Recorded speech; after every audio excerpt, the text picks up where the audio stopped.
What's going on, my fellow troops? My name is Xavvo and welcome back to a brand new video. So today, as you can see from the title and thumbnail, I am going to be showing you the absolute best and quickest strat to get tons and tons of special zombie kills in a single match just from playing on the Tomb on Black Ops 6 Zombies. If you guys go on to like this video and you actually find it useful, be sure to drop a like on the video and leave a comment to help with the algorithm. It actually helps the video. A lot of us YouTubers don't get a lot of engagement with the video despite how many people have watched. So if you're watching this, help a brother out. It helps push this video for more people. But anyway, I'm going to quit blabbering and we're just going to get straight into this. Okay, so the very good thing about this strategy is it's actually super quick to set up. Now, it's a little bit slow to get all the doors open and all that, but it's basically just early into the game setup. I mean, it doesn't require as much setup as it might do with the oil trap for Citadeli. Now, don't get me wrong, the Citadeli oil trap is very useful. I still use that technique to this day to get a bunch of special zombie kills from, you know, the trap. The doppelgast can end up walking into that. But the trouble with that is that with the doppelgast is they have to spawn in around round 13 or something like that, round 11, and it still takes until about round 20 or 30 before you actually see a lot of them spawning in. The only thing I would kind of be a bit worried about is we've got Season 2 Reloaded coming around the corner in just a few days or so, and I'm hoping they don't patch this because originally it would have been that there was an infinite trick where this would just keep working and working and working every time you did it, and then I think they reduced it to like every so often you'd get lesser of them, but it still works really efficiently.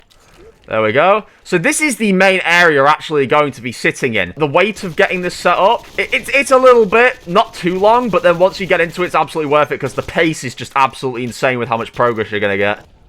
Right, let's open this door. Okay, so now, just after this, only one more door we actually need to open, and the rest of it will be part of the Easter egg. Now, whether or not you choose to go into a separate game after using this strategy and rinse repeating, that's up to you. I personally think that would be recommended, because once you get to about round 15 or so, you're going to get a lot of other zombies spawning in between this technique. Right, open this door.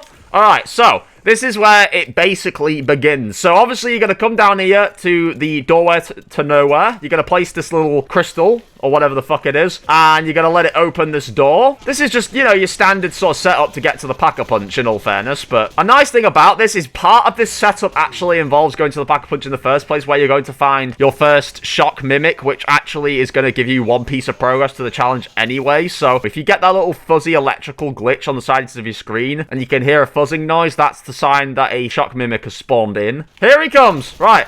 Kill the shock mimic. You're gonna need to kill him anyway if you want to get a bit of your progress done. Give him one of those.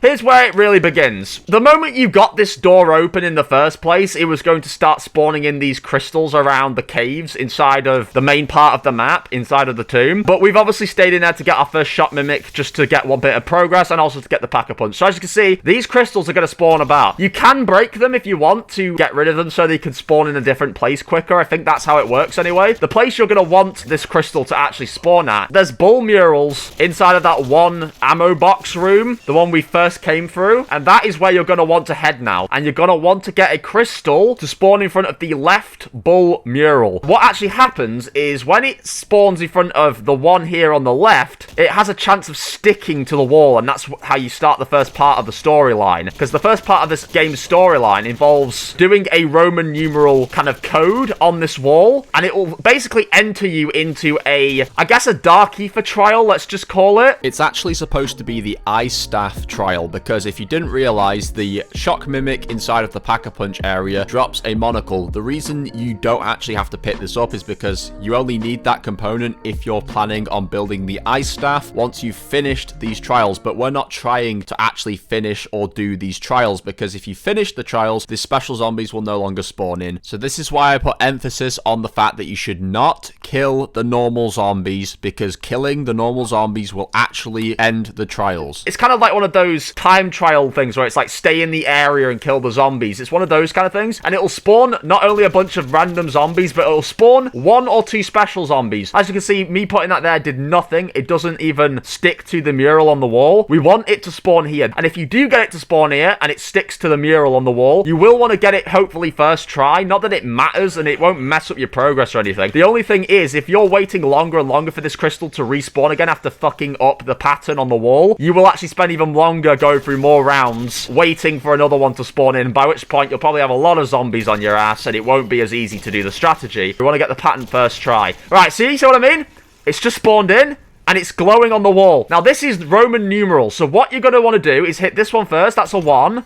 You're going to look for a 2, so number 2 is this one. Then it's a number 3. Then we're looking for a 4. So if you don't know Roman numerals, a V is a 5. A line before a V is a 4. A line after a V is a 6. And the more lines they add after the V is going to be whatever number. So the reason I've actually decided to show you 1 to 10 in Roman numerals instead of 1 to 8, because this pattern only has 1 to 8, it turns out you can actually do another one of these types of bull murals near the Neolithic catacombs. I'll show an image on screen of where this location generally is. You'll see in the top corner on the minimap, that area of the cave also has one of these murals where you can do this as well, and it actually goes right up to 10. So this is a 4. You want to stay wary of the zombies, by the way, because they are going to try and attack you. If you get it wrong, what happens is this will flash red. That's all that will happen. This crystal can actually disappear, and whatever progress you last did will be saved, but it just means you're going to have to wait a bit longer, like a lot longer, maybe 5 minutes or so for it to appear back in this area. So the next one is a 6. Don't break the crystal. If you break that crystal, it's going to disappear. Right, next one's going to be...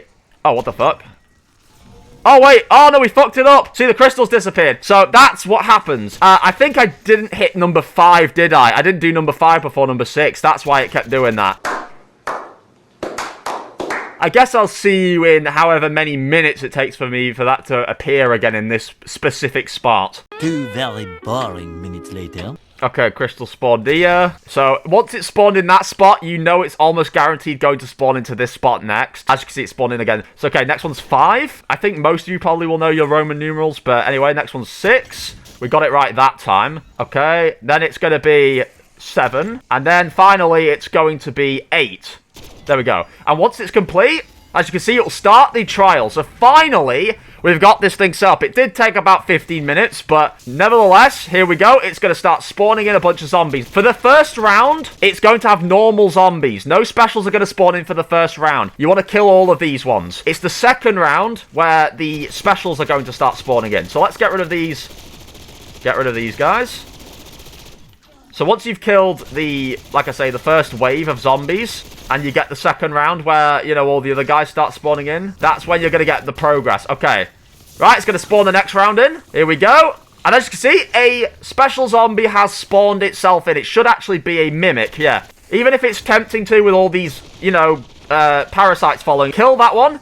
And you're going to leave the area. Leave the area. It's going to quit the whole trial. See, it's going to disappear. Then what you're going to do is you're going to run right back in. It's going to flash. And the next round's going to just... or the same round's basically going to spawn. And look, another shock mimic. Sometimes you actually get a shock mimic and a doppelgast at the same time. So sometimes you get 2 lots of them. So really, all you're really doing here is killing that special zombie and just trying to stay alive. That's all you've got to worry about. And then rinse, repeat. This can go on for ages, right? We killed the mimic and we're going to leave. Now, the only thing with this is every time you do this, there's going to be 1 less zombie that spawns in each time. 1 less normal zombie is going to spawn. So eventually, it's going to probably come back full loop because you've actually gotten rid of all the normal zombies just from going in and out of the strategy.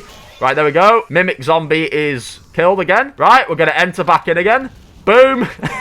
And the same thing over and over is going to happen. Look, there we go. Wait for it. Wait for it. There's the mimic.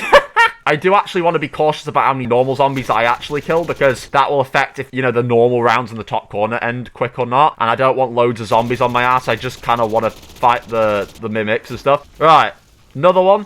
This is really more of an exploit than anything. I guess the game did intend it to be this way, but it is so ridiculously quick, like how many times you can do that. I think we've actually got one down here, believe it or not, from the last round. Yeah, look, it's a fake shard on the floor. I probably should do with some armor and other stuff like that, because obviously I don't really want to get knocked. Oh my god, have we just had another one spawning? Well, this is not even related to the trick. This is not even technique related. We've just got 2 of them spawning in anyway from the other rounds. Right. Kill him. As you can see, I don't think there's any zombies that have actually spawned in this trial this time. Leave the trial again. Right. Enter again. Bam. Screen flashes. And you get the idea. It's going to do this over and over. This time we've got a doppelgast. Holy fuck. So sometimes you'll get doppelgast, sometimes you'll get the mimic, sometimes you'll get both. I've had both sometimes, and it just, you know, it just boosts the progress even more. There we go. We're gonna leave. Gonna go right back in again. Boom. Here we go again. And it's just absolutely insane. I mean, this has gotten me way more special zombie kills than it had with the Citadeli technique. I think we're gonna get knocked here. We're gonna die. Uh-oh.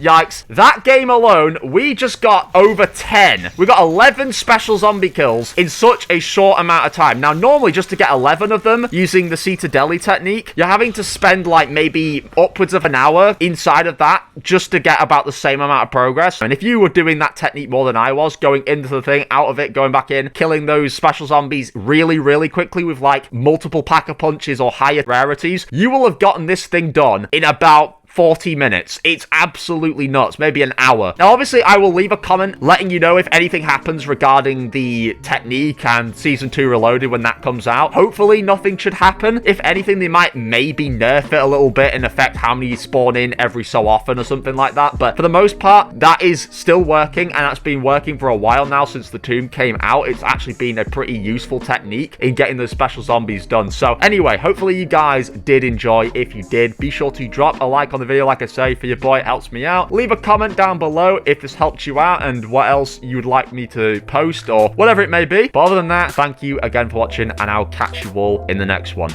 Bye, guys.